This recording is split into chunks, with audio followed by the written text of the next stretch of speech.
अचरी देव तोहे लाल है मैया, चुनरी देव तोहे लाल है, पूरा करू मनोरथ जननी।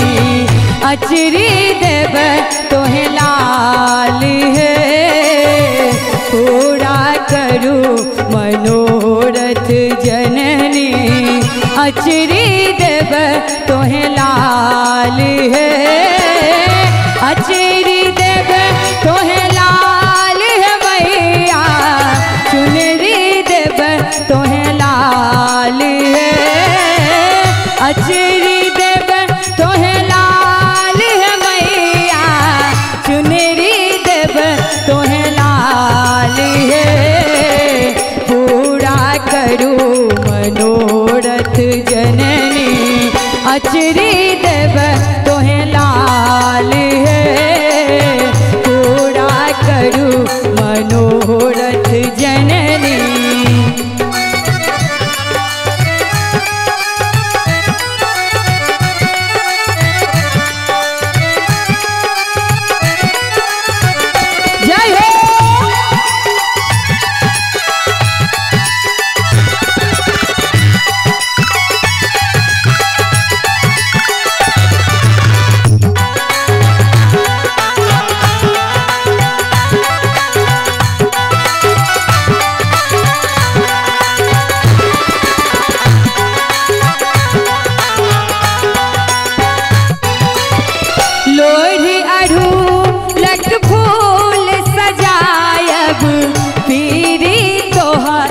कमाल है,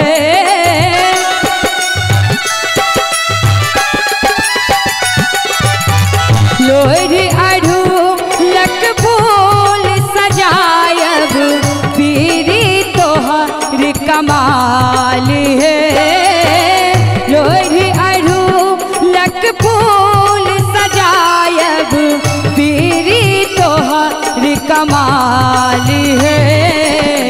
गंगा जल सौ नीप के पीरी, गंगा जल सौ नीप के पीरी, रच रच कर श्रृंगार है, गंगा जल सौ नीप के पीरी।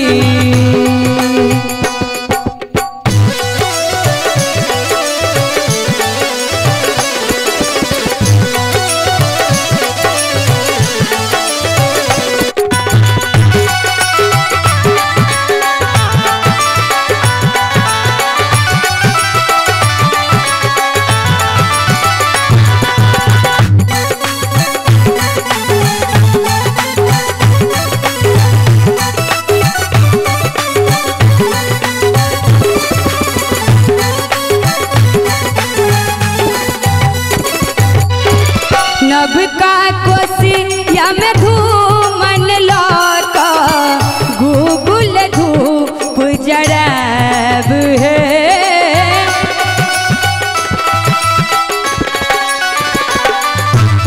नभ का कोसिया में ज्योति लौका, धूमन गूगुल जरब है, नभ का कोसिया में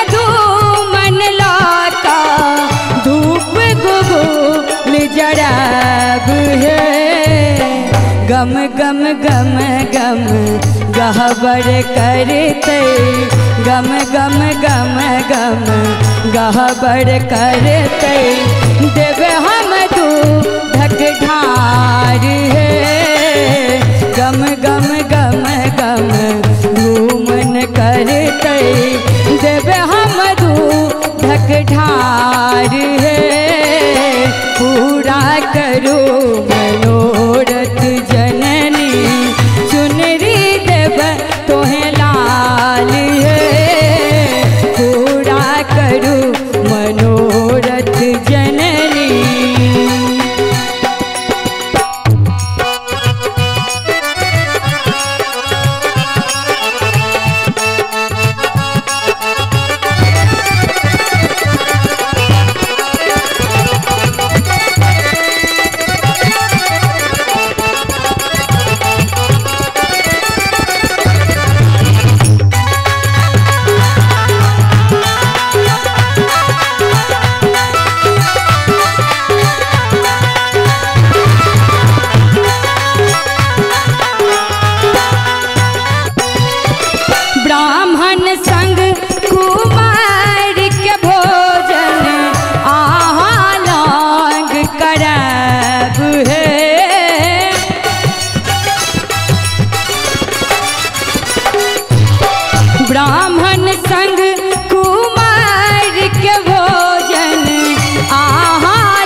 जखन एकटा भक्त गेलखिन हन माँ जगदम्बा लग में आरो मन्नत मांगलखिन हन तो कहै छथिन जे हमर कोनो हुनकर जे रहै छनि इच्छा जी अगर इच्छा पूरा करबै तो वो भक्त की कहै छथिन ब्राह्मण संग कुमार के भोजन आहाँ लांग करब है